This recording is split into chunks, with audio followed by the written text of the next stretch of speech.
السلام عليكم ورحمة الله تعالى وبركاته. و... وشبكة إسلامية على العلاج. waxaan cashirkii hore aan kasoo qaadanay introduction ku saabsanaa sida aan u qaadan doono maadadan cusub u ahay computerizing accounting. cashirkii hore waxaan kusoo sameynay introduction kaasoo ah sida aan cashirada aan qoran doono. hadda dib u laabano cashirkii hore qaabku ah cashirkii hore waxaan kusoo sheegay inaan qaadan doono ilaa cashiro gaarayaan ilaa 16 chapter oo ah kuwaasoo ku saabsan manual of accounting. waxaan rabnaa maanta inaan ka bilaabno sidoo kale cashirkeenu koowaad oo ahay manual accounting qaybteeda muxuu ahay manual accounting manual waxa waa chapter يعني وعشان 15 عشر بان كسمين مركا manual 16 عشر بان كسمين مركا إلى لحي جبتر كاس أيام حرمنا ما تجبتر الكواد إن قادنو كاسو هاي introduction to أوكي وكنا أوكي مركا manual of accounting كان فاس عشر الكواد أن قادن دونو حالا هيا introduction to accounting حالا هاي أوكي مركا جبتر الكواد سؤال الكواد ومضى إن سويدينو حاوي ومحي accounting أما العمليات الحسابية حالها يعني محوها accounting كان مرك الله فيري يعني محوها يعني terminology أهان أم ربحين مرك الله فيري Soomaaliya وحنا قنايا يعني إن يعني I don't know والله accounting وحنا قنايا لكن I think وحنا عمرنا إنه قنايا terminology أهان accounting كاس إنه يهي يعني قاب لو حسابيو ماليد أما دخاله قاب لو حسابي إنه يهي أوكي على العموم وامحي accounting كان أوكي جوابته وحين غنيسا سلمة accounting is the language of the business ولغة الليد هاي كنعسيقا accounting ما لا دهاي وحواي وفرها أما أساسية الكيغا أو الليد هاي يعني business كا وحو ترجمة business كسجرو وحو ترجمة إن سيدا business كسوي هاي يعني وحا شيء أيو business كا ماشي وجهه بوجهه وجهه يعني مقرأة يعني depreciation هاي depreciation ميا كنا عايو يعني هوس business ميا كنا معنا سو بحس كان وحا ترجمة أيو ماذا اللي عرنا accounting كان مركوا قيمة عرنا يعني مركا الله هاي accounting كان وحواي و is the language of the business واللغة اللي هاي business كان أوكي سيدو كلا definition كلا بهجرتو أو لا هايو waxaa kala jiro oo definition kale oo la dhahayo oo kaaso oo ah waxa waaye accounting is the information system waxa waa qaab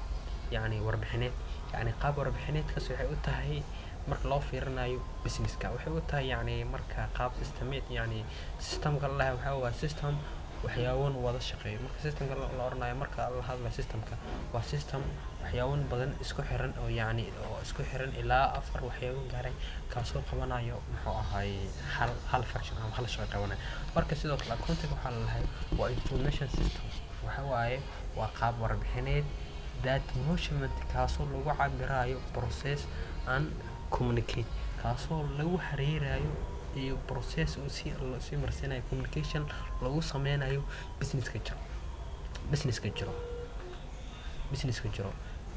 oo mid kale waxaa jirto financial information sidoo kale marka definition saddexaad wuxuu noqon doonaa waa financial information about the economic entity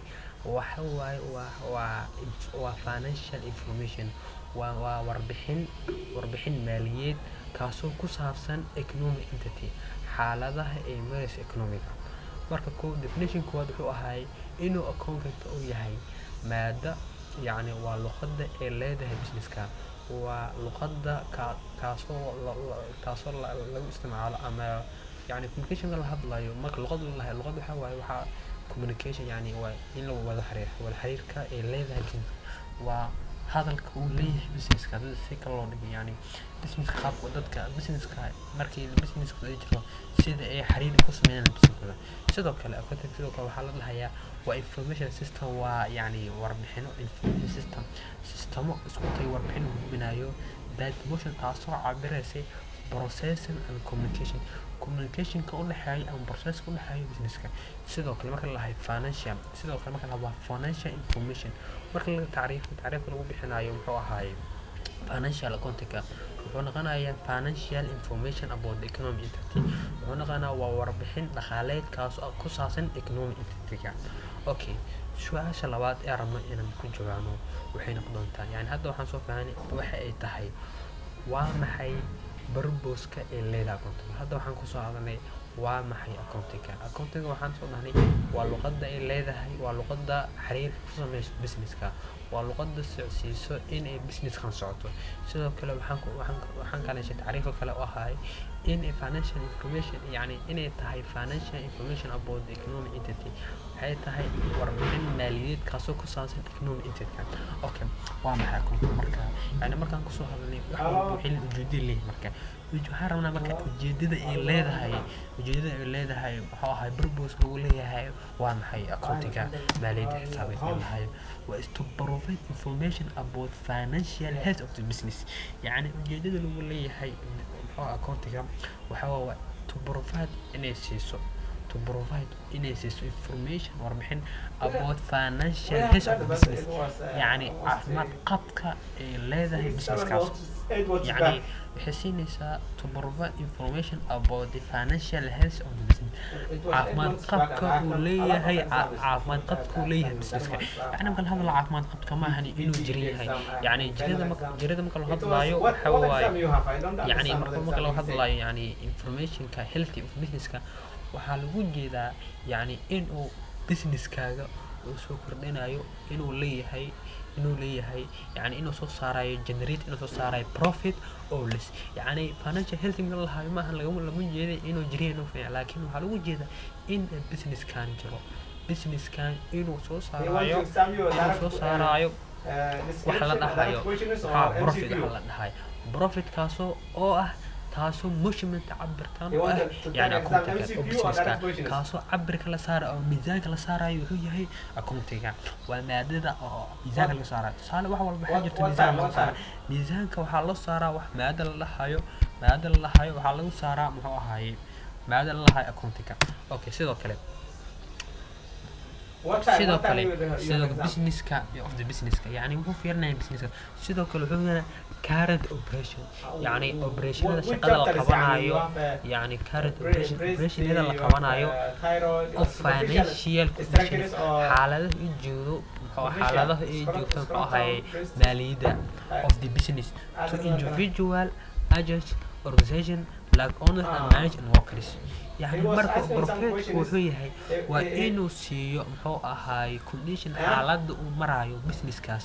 inuu siiyo individual dadka caadiga agents shirkadooyinka organization muxuu ahaay dadka isku tagay like sida ownerska dadka muxuu ahaa company-ga iska leh managers dadka shaqaalaha worker shaqaalaha yani ninka shaqaalaha iyo ninka managerka iyo ninka ownerka yani waxa faa'iido ugu jirto inay ogaadaan xaaladaas waxaa soo saarayo maada la dhahayo accounting. waa taas waa purpose-ka oo lagu leeyahay in la barto yani accounting maadada ay leedahay. okay sidoo kale customer-ka waxay leedahay ahmiyad kale. customer-ka maxaa dhacay yani waxaa jira sanadkii waxaa la sameeyaa shareska company-ga waxay siisaa shareskaas hadduu company-ga oo yani profit soo saarto waxay helaysaa waxay helaysaa muxuu ahaay oo shares inay dadka macaamiisha ama dadka inay iibsadaan. sidoo kale marka la hadlayo customer-ka mar walba waxaa faa'iido ugu jirto yani company inay ka faa'iido ugu jirta mehe yani shirkad jibis yani product shirkadda haddii yani profit-ka yani ama aysan yani lose ku jirto yani alaabta iibinaysa yani product iibinaysa waxay noqonaysaa wax qaali sida government-ga. sidoo kale waxaa dan weyn ugu jira inay ogaato muxuu ahaay dowladda waxay rabtaa inay saarto taxation-ka inay kiriso mar walba waxay la soconaysaa financial statement-ga ay soo saarto company-gaas ama business-kaas ama organization-kaas investment to the business. waa shareska marka la gadanayo shareska marka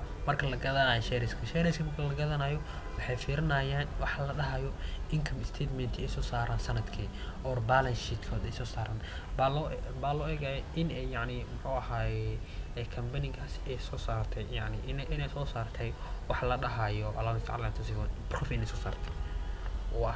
waa labada su'aal aan waa maxay accounting iyo purpose of accounting okay waa process soo maraa kana marka process kan waa sample oo ah yani marka konta la hadlayo waa communication wuxuu siinaysaa business activity ka kiimasa halahay decision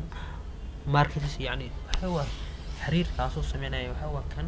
direct accounting waa kan ninka accounting ka wuxuu sameeynaya communication wuxuu la sameeynaya nimanka leh owners markets ka soo la sameeynaya sidoo kale message wuxuu diraya oo ah business ama activity ka ama shaqooyin ku socdo markuu business ka inuu socon karo inaysan socon karin wuxuu sameeynaya muxuu ahaay communication warbixin gudbinayo okay waxa jir marka la hadlayo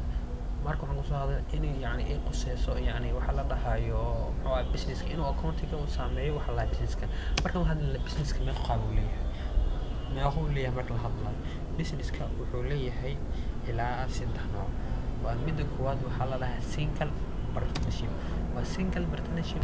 waa business ka one owner uu leeyahay waa one owner business uu leeyahay waxa la dhahaa single partnership waa mid kale oo la qayb kale waa partnership waxa waa business ka leeyahay laba wixii ka batay kan waxa waa cooperation waxa waa more people yani oo partnership ka biilkooyin tahay okay waa single partnership iyo cooperation okay marka la hadlo solid trade waxa jiro yani solid trade oo single partnership yani maxaa la dhahaa oo ownership invested in the part only the sale trade is yani waxa la dhahay waxa waaye solid trade waxa waaye waa owners yani one person on waxa iska leh hal qof leh is vested to one part only yani business kaas wuxuu qoseeyaa yani hal qof ownerkiisa yani decision kiisa marketing kiisa wuxuu sameeyaa hal nin alle halkaas nin wuxuu sameeyaa wajiga runtii yani wuxuu doonayo yani waxa marka la hadlayo sidoo kale waxa jirto liabilities under law yani waxa jirto waa sole trade liable under law waxa jirto liability waxay leedahay under law yani ayuu sameeyaa sharciga it is responsible sidoo kale waxay yani responsible inta yani oo mas'uul ka tahay for all the business debt unusual has complete control يعني أيوة سميني controlling أيوة كسميني responsibility يعني أو نين كانوا ليها يعني ما لهم liability كجستي يعني مركا نين كانوا أورنتو أمو جيرود البزنس كان أو قصارو liability كجستي مجرتو بسيطة وكلا وحلا سميكرا وحلا لهايو يعني مركا هذا لين هو جيردو ناي advantage كان تقول لي okay easy organization يعني إلا أساسه ما كان advantage عن كل يعني يعني business كان إلا أساسه وحيته هاي ومد فائدة إليه هاي single partnership فائدة لها easy organization وسيف فضل إلا أساسه يعني company كان أما يعني organization business كان يقول ليه يعني يحفظها إن اسمركي أو محو establish أو أساسه سيدو low cost organization يعني مركز أساس business كاس أو individual one markets ولا تصالح مركز هذا markets كأو محوها أو لنجدا يعني كان سوق جو markets جو جدايو سكرتا إيه وحلا هاي ولا جدايو يعني ما أباهنو إن أو محاها ما يعني ما إنه صنايع وحلا ده اللهم صل على النبي وحلا هاي يعني إنه هلا العكس ترى تاسو إنه أساسه business كاس اوكي يعني marka la hadlayo yani taa easy bit u fudud yani maanta ninka haduu decision sameesto yani waa arkayna kuwa kale waxyaabo ay kala duwan yihiin business kale wixii qaarkood ay kala duwan yihiin waxa waa arkin doona haduu ilaa waxa waa different oo dhexid tan waxa waa individual waxa iska leh hal nina iska leh wuxuu yani wixii nidiisu maanta haduu sigaar buu wuxuu furnayo muxuu ahay tusaale waxana Soomaali wuxuu keenaa muxuu ahay waxa la dhahayo suuq oo qamar lagu iibinayo ama wuxuu sameeynaa muxuu ahay sidoo kale muxuu ahay markis wuxuu abuuraya oo muxuu ahay waxyaabo yani illegal ah oo awr kara isaga qasab leh yani ma u baahno inuu helo shati iyo muxuu ahay wixii kale u baahan waxa laakiin waxa iska leh stability waxa easy yani si lagu asaaso waxay tahay mid fudud waa low cost organization yani marka shaygaas oo yani oo marka la asaasayo shaygan waxay u tahay yani ma u baahno lacag oo yani maximum yani lacag meel ku xad yani hadduu helo 30,000 10,000 5,000 1,000 2,000 يعني wuxuu sameyn karaa stability yani wuxuu yani muxuu ahay uu asaas karaa sidoo kale doing what you want yani markuu shaygan yani waraayo wuxuu sameysanayaa wixii uu doonayo wixii uu doorbidayo buuga yani uu iibinayo yani ma fiirna marketka yani suuqa baahida jirta suuqa ma eegaya laakiin hadduu rabo eegaya hadduu rabo maxaa ahay wuxuu doonayo buu sameeyaa yani ma xukumo wax loo oo guarantee kaas yani inay business kaas u sameeyo marka loo eegayo businessada kale waxa la sameeynaa data analysis la sameeynaa yani marketka waxyaabo ka baahanaan jirto business qaabna waxa jirto yani si bilash loo waaso yani government in lagu to policy government soo siiso inay muxuu ahaa shatiga waxa oran jirto siiso yani strategic ina muxuu ahaa wasaaradda muxuu ahaa maaliyadda ina geyso strategic muxawaradaha daatooyinka yani sida wax rabto sida lacag arabto yani inta branch arabto يعني كان سيمبل وأركض سوق بكارة تجي سا سوق هذا نسا محوها ميسا سوق هذا نسا حصارنا سلومنا لو حاولنا إيه لو حاول بسكوت أو ولا مثلا وسيمبل وخلاص بس نشرب أوكي إيز تقولس يعني إيز تقولس يعني إنه سي فوق حرمه وفوز يعني قال هذا تم حواي بيزنس كان وحما بولا منجر حلي ورو فرنا حلو حرنا بسكيس كان حوا نين كان دكان كيسا هدورو نعمات بناها نعمات مقداي على حرو نحضرو ما انت حوا نعم مقداي حد مقداي يعني بيديسا حوا نين كان حوا وحا معموله مسؤوليه ريسبونسبيلتي حق سارانها نفتيس بس ما انتو باهي هو امانه نين فري وا marka loo eegayo inuu leeyahay organization hebelo leeyahay muxuu ahaay office department leeyahay organization jadwal ma jirto laakiin waxa waay inuu xirmo business kan ku xirmo waa uu ku fududeeyahay okay marka aan ka hadlaynin disadvantages aan ka hadlaynin marka yani hadda waxaan ku soo hadalnay faa'iidooyinka ilayna ku soo hadda waxaan tagaynaa disadvantageska waxa kamid of Singapore limited resource about the financial يعني ninkan lacagta uu furanayo waa lacag yar lacag yar anahay waxa waaye limited resource about the financial يعني ninkan ma sameyn karo waxa ahay big يعني waxa one person waaye one person يعني wuxuu sameyn karaa small wax yar uu sameyn karaa small kaas wuxuu sameyn karaa wax yar buu sameyn karaa marka loo eegay muxuu ahaa noocyada kale ee businesska ninkan wuxuu doon yahay wuxuu sameynayaa one kind of process يعني العادة هي صدق 3 حصة marka business qaarkood ninkan waxa la sameynaa yani isku maatay 2,000 ninkan 2,000 uu maana ninka 4,000 laakiin ninkan haduu 2,000 haysto 2,000 ayuu wuxuu direct u dhimay haduu ku saaro haduu ku faa'iido oo ku faa'iido sidoo kale waxa jira laba management waxa lahayd management skills ninkan waxa laga yaabaa inaysan lahayn muxuu ahaay management skills inuu lahayn xirfad yani oo ku maamulo businesska sidoo kale inuusan lahayn waxa kale easy look of the bird yani easy to lose his profit yani waa in uu ku muxuu ahaay inay ku dhinto muxuu ahaay si fudud yani oo ahaay yani faa'iidadiis in si dhow inuu yani ay burburto unlimited liability يعني حديداً يعني دين تبع مدحتان وقيتين كواد ويعني هاي ترتشن كوا إنتان قيبت الدنبو أردون أسبوع دنبو عملاوينا ودنا سنتين للصعوشو وعن قيبت الدنبو حاشر حيدنا بركة الشيب دون الله السلام عليكم ورحمة الله تعالى هذا الرواية مقالة جاء هذا الرواية هذا الرواية على السنبو إمام